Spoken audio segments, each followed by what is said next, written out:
Hi friends, हमारे YouTube channel special knowledge पाठशाला में आपका स्वागत है। तो आज हम आपके सामने फिर से प्रस्तुत हुए हैं एक नया फैक्ट लेके, जो कि अभी जो मानसून मौसम चल रहा है उससे जुड़ा हुआ मुद्दा है ये।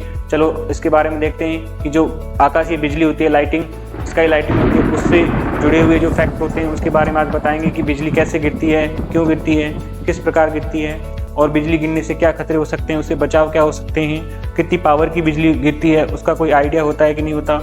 चलो इसके बारे में देखते हैं कि लाइटिंग बादलों के बीच कैसे बनती है, क्या आकाशीय बिजली जानी, इसके बारे में सब कुछ, और जहाँ पे बिजली गिरती है वहाँ पे खतरा कितना रहता है। चलो देखते हैं इसके बारे में अपने फैक्ट। देखिए, लाइटिंग बारिश के मौसम में आपने अक्सर देखा होगा कि आकाश से बिजली गिरती है और आवाज़ की आती है, बहुत गड़गड़ाहट की आवाज़ आती है बादलों के बीच। उसके बाद साथ ही हाल ही के दिनों में उत्तर भारत के अंदर बहुत सारी मौतें हुई हैं, लोग इसकी चपेट में भी आए हैं बादलों के बीच। अक्सर गर्जन की वजह से बिजली से लोग चोटिल भी हो गए। इसके साथ कुछ ज़्यादा पावर की लाइट्स की वजह से गिरने की वजह से लोगों की मौत भी हुई है। आइए चलो ज़मीन पर वो कैसे गिरती है इसके बारे में अपन जानकारी देते हैं। साथ ही बादलों के बीच बिजली कैसे बनती है, जब बिजली बनती है तो आवाज़ें क्यों होती हैं, वो गड़गड़ाहट के बाद क्यों गिरती है, वो गिरती कहाँ पे, बारिश के दौरान ही क्यों गिरती है, ये इससे जुड़े हुए फैक्ट बताऊँगा मैं आपको। इसके साथ गिरने से कभी इंसान घायल भी हो जाता है, कभी उसको चोट भी लग सकती है। साथ ही बारिश में बिजली गिरने की घटना ज़्यादा घटित होती है। आइए इसके बारे में देते हैं। देखो, बादलों के बीच क्यों चमकती है बिजली।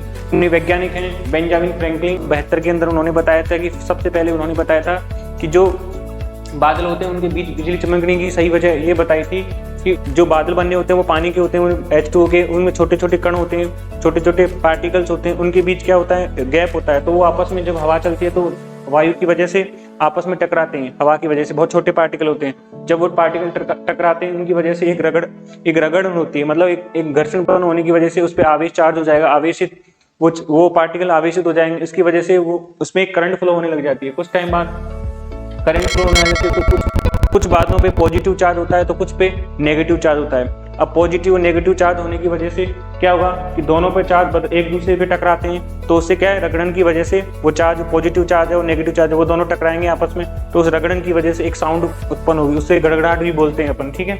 इसके बाद ही उससे लाखों वोल्टेज की बिजली उत्पन्न होगी जब चार्ज पार्टिकल आपस में चेंज होंगे। कभी कभी इस तरह की उत्पन्न होने वाली बिजली इतनी अधिक होती है कि वे जमीन पर भी आ जाती है। हालांकि सारी बिजली जमीन पर नहीं आ पाती है, जो हाई वोल्टेज की बिजली होती है, जो आकाशीय लाइट होती है, वही जमीन पर पहुंच पाती है, ठीक है।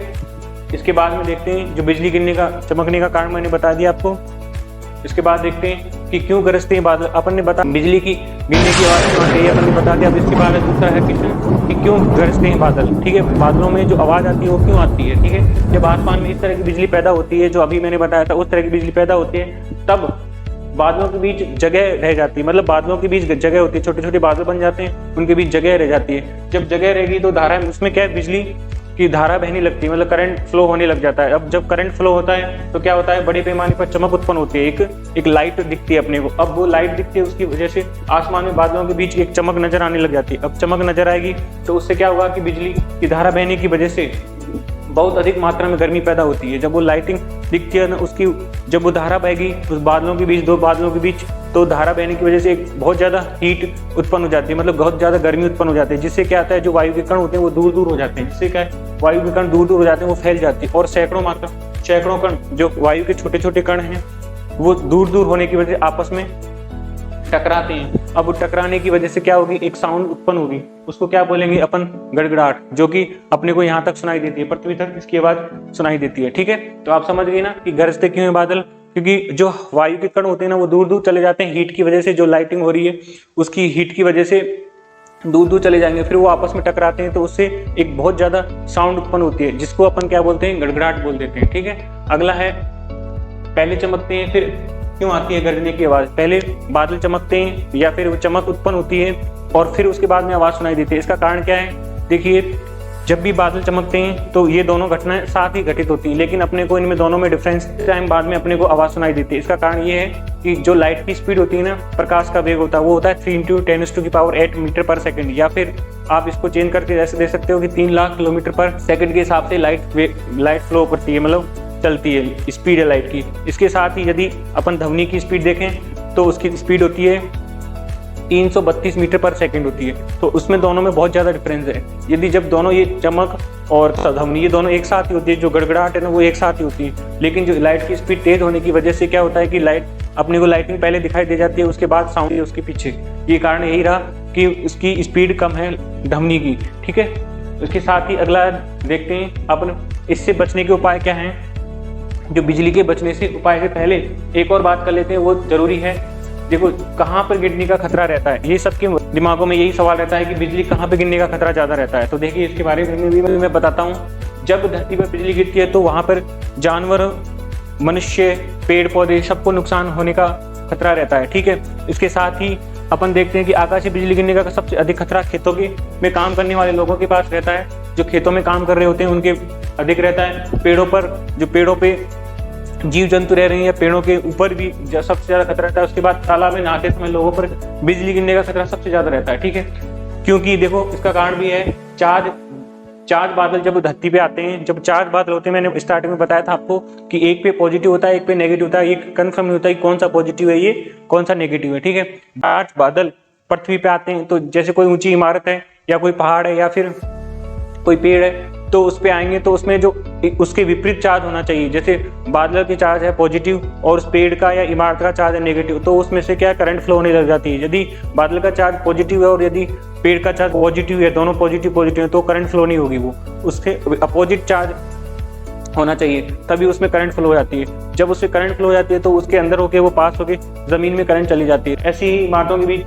विपरीत चार्ज उत्पन्न हो जाता है। इसकी मात्रा अधिक होने की वजह से बादल से बिजली इमारत को पेड़ में देने के बाद बिजली गिरती है, इसको बिजली गिरने की घटना कहते हैं, ठीक है। तो आप समझ गए ना बिजली गिरने का खतरा कहाँ पे रहता है। जैसे कोई पानी में कोई मनुष्य नहा रहे हैं या फिर पेड़ों पर, या लोग जो खेतों में काम कर रहे होते हैं, जो बारिश के टाइम पे ये सिचुएशन ज्यादा होती है, ठीक है। अब इससे बचने के उपाय देखो किस टाइप से हैं कि बिजली गिरने पर घर के अंदर बिजली से संचालित जो भी उपकरण होते हैं, जब जो भी चीजें आपके घर में चल रही हैं, जैसे इन्वर्टर वगैरह हैं, कुछ भी हो, उनको सबको बंद कर देना चाहिए। उसके साथ ही टेलीफोन का इस्तेमाल नहीं करना चाहिए, जो मोबाइल वगैरह यूज करते रहते हैं उसका इस्तेमाल नहीं करना चाहिए। दरवाजे और खिड़की पर उसको बंद कर देना चाहिए और साथ ही बरामदे और छतों पर नहीं घूमना चाहिए, ठीक है।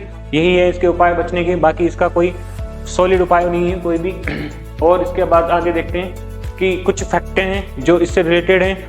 आपको हैरानी होगी जानकर कि 1 सेकंड के अंदर तकरीब 40 बार बिजली चमकती है, और इसको यदि दिन में बनाएं तो ये करीब 30 लाख बार बिजली चमकती है। लेकिन ये सारी की सारी बिजली पृथ्वी पे नहीं पहुंचती। मैंने स्टार्टिंग में बताया था कि यह बिजली पृथ्वी पे इसलिए नहीं पहुंचती क्योंकि सारी जो लाइटिंग होती है, स्काई लाइटिंग, वो इतनी पावरफुल नहीं होती कि वो पृथ्वी पे आ जाए। वो छोटी छोटी मात्रा में होती है, तो बादलों में आपस में ही टकराती रहती है, वहाँ पे सारी की सारी यहाँ नहीं पहुंच पाती, ठीक है। दूसरा है, ये सभी बिजली जमीन पर नहीं टकराती, इसमें बहुत सी बादलों में ही रह जाती है, ठीक है। और एक और बात है, जो आकाशीय बिजली होती है ना, स्काई लाइटिंग होती है, उसके अंदर जो वेव होती है वो एक्सरे वेव होती है। ये बहुत ही खतरनाक किरणें होती हैं, एक्सरे वेव, जो इससे लेस होती हैं। कौन?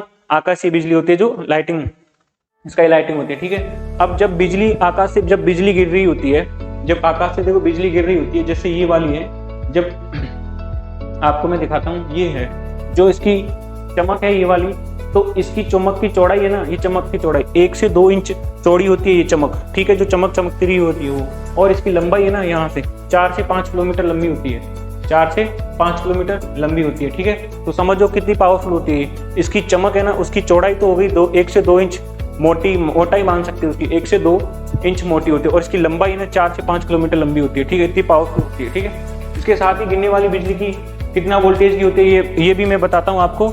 कि जो आती है ना बिजली, सवाल रहता है लोगों के दिमाग में कि बिजली ऊपर से गिरी है तो कितने वोल्ट की होगी, कितने एम्पियर की पावर की होगी। तो इसके बारे में एक सॉलिड फैक्ट तो नहीं है, लेकिन 2 अपने पास डेटा है। एक तो छत्तीसगढ़ का डेटा है और एक अमेरिकन डेटा है, उससे बताते हैं। देखिए, आकाशीय बिजली की ताकत इतनी ज्यादा होती है कि जिससे अपने कल्पना भी नहीं की जा सकती। जी हाँ, छत्तीसगढ़ सरकार ने एक डेटा के मुताबिक आकाशीय बिजली में 10 करोड़ वोल्ट के साथ 10,000 एम्पियर का करंट फ्लो होता है। ये छत्तीसगढ़ की सरकार ने एक डेटा शेयर किया था, उसका है कि 10 करोड़ वोल्ट की बिजली होती है और उसमें 10,000 एम्पियर तक का करंट फ्लो होता है, ठीक है। तो सोचिए कितनी पावरफुल होती है। ऐसा एक और है दूसरी डेटा कि अमेरिकी सरकार ने वेबसाइट जो वेदर गवर्नमेंट के मुताबिक बता रखा है उन्होंने कि बिजली गिरने की तकरीब 30 करोड़ वोल्ट, इन्होंने इसके 3 गुना बताया, 30 करोड़ वोल्ट और 30,000 एम्पियर की करंट फ्लो होती है, ठीक है। आप इसे जान सकते हैं कि जो आकाश से गिरने वाली बिजली होती है उसकी पावर कितनी होती है, ठीक है।